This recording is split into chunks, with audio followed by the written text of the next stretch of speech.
You may have heard about the Quran's idea of paradise being 72 virgins, and I promise I will come back to those virgins. But in fact, here in the Northwest, we're living very close to the real Quranic idea of paradise, defined 36 times as gardens watered by running streams. Since I live on a houseboat on the running stream of Lake Union, this makes perfect sense to me. But the thing is, how come it's news to most people? I know many well-intentioned non-Muslims who've begun reading the Quran but given up, disconcerted by its otherness.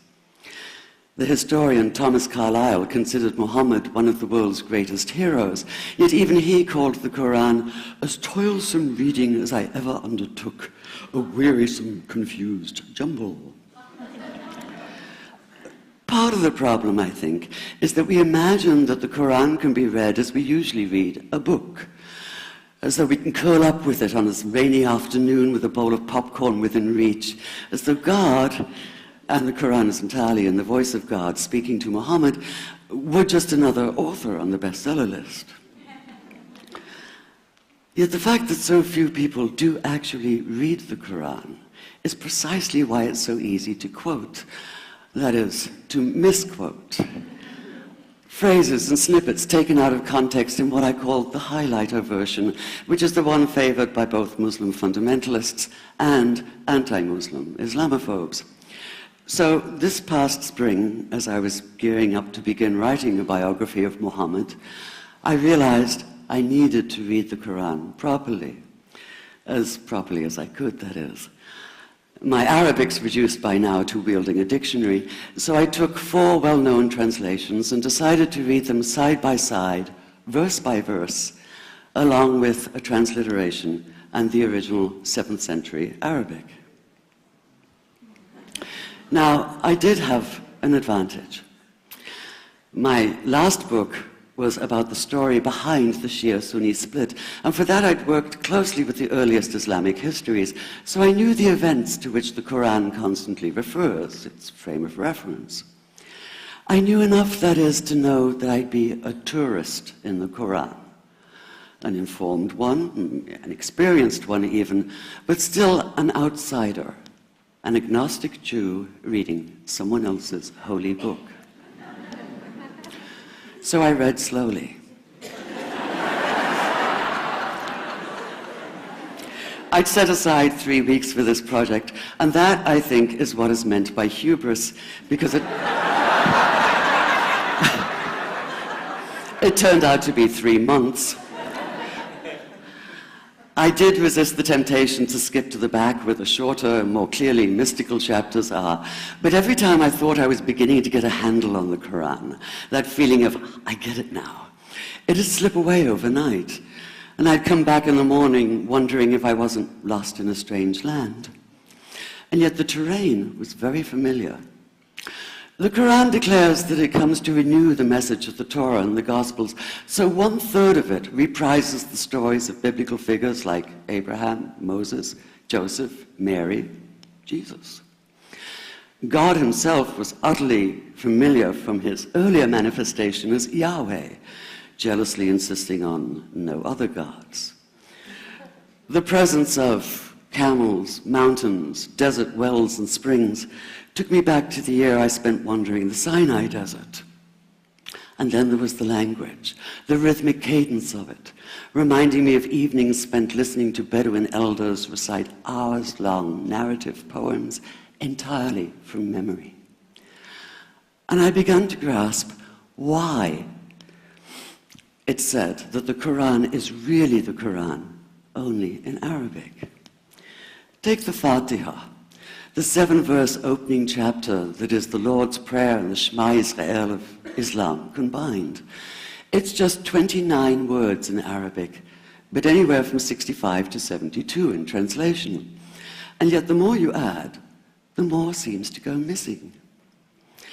The Arabic has an incantatory, almost hypnotic quality that begs to be heard rather than read, felt more than analyzed. It wants to be chanted out loud, to sound its music in the ear and on the tongue.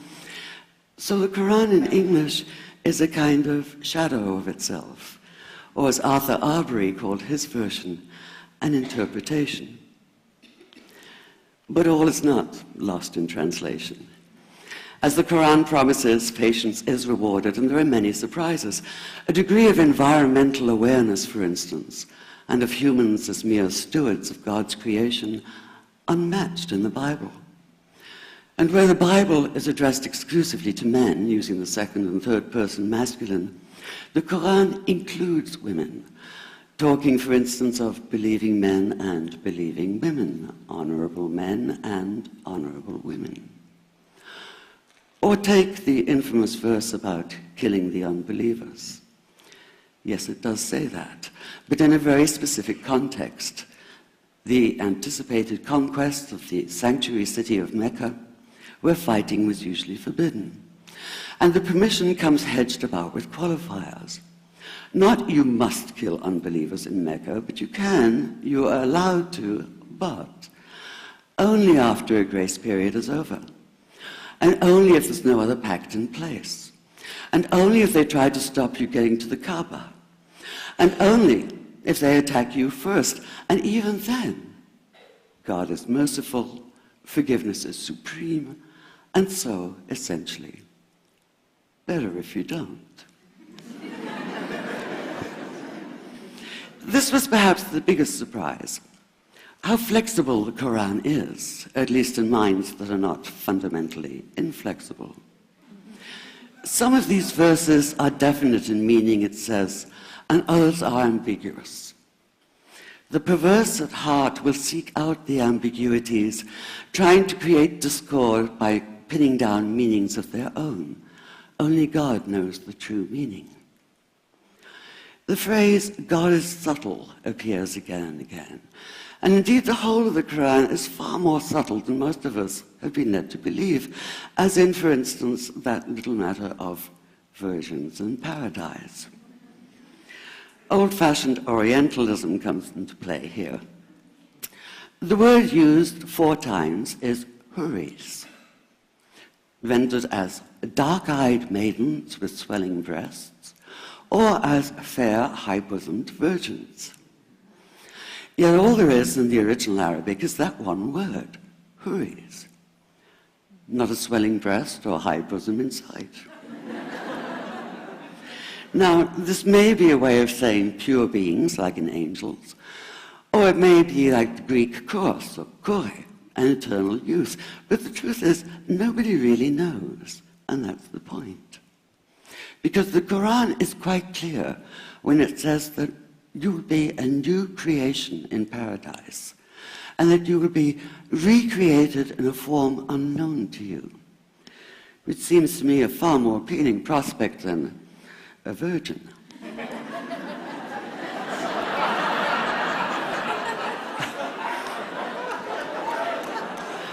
And that number 72 never appears. There are no 72 virgins in the Quran.